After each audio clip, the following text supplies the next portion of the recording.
سێ یەکەمەکانی زانکۆ و پەیمانگەکانی هەرێمی کوردستان جارێکی تر لە شاری سلێمانی گرت بوونەوە. ئەمە چلەمین جارە دێنەوە سەر شەقام و پتر لە 35 جار ڕاگەاندراوی فەرمیان ئاڕاستەی ئەنجومەنی وەزیران کردووە، بەڵام بێ وەڵام ماونەتەوە. پرۆسەی دامەزراندنی ئەم توێژە سەرەکیە سستیەکی زۆری پێوە دیارە. لە کاتێکدا هەموو ڕێکارەکان لە وەزارەتەکانی خوێندنی باڵا و دارایی تەواو بوون، تەنیا لەسەر یەک واژە وەستاوە. ئێمەش ئەم کۆبوونەوانەکەین، ئەم گردبوونەوانەکەین، ئەندام پەرلەمان نەما لە دەرگای نین، بەرپرس نەما لە دەرگای نین، نەچینە شوێنەکان تا بزانێکین هۆکارەکەی چییە، هیچمان دەست ناکەوێت. یعنی هەموو جارە لە ڕێگەی ڕاگەیاندنەوە، لە ڕێگەی سۆشیال میدیاوە، لە ڕێگەی مەیدانی و هاتوینەتە دەرەوە بۆ کارەکەی بزانین هۆکارەکەی نازانین. بۆچی 8 ساڵە ئیمزای من ناکەیت؟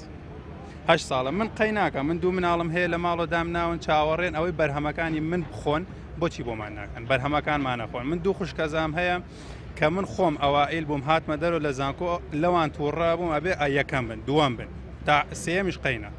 ئێستا دوو خوشکەزایترم ئەچنە ناو زانکۆ لە ڕووم نایە پێیان بڵێم.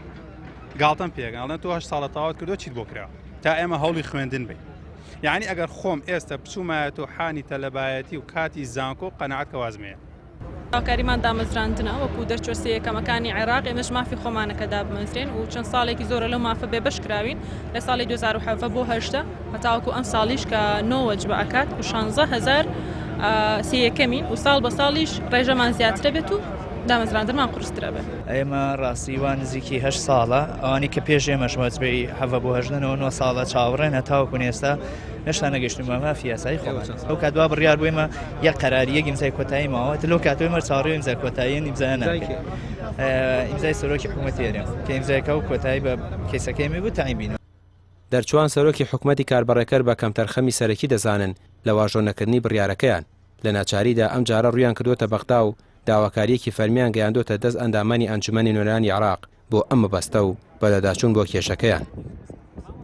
تکاتان لە یەکەم بایتر ئەوە نەینە سەرجادە، ئەوە ناڕەحەتی نەچێژین. بەڕاستی پێتان بڵێم کەیسی وامان لای کە کەسی یەکەمەکان ئەگەر لێرای سەباسی بکەم هەر هەمووتان تووشی معاناتێکی قورسترە بن. ینی هەموو ئەمە وەکو نوێنەرێک بەڕاستی ڕیش و سەرمان وازانە لەبەرەوەی کە تاین نەبووی سپی بۆ نەخێر.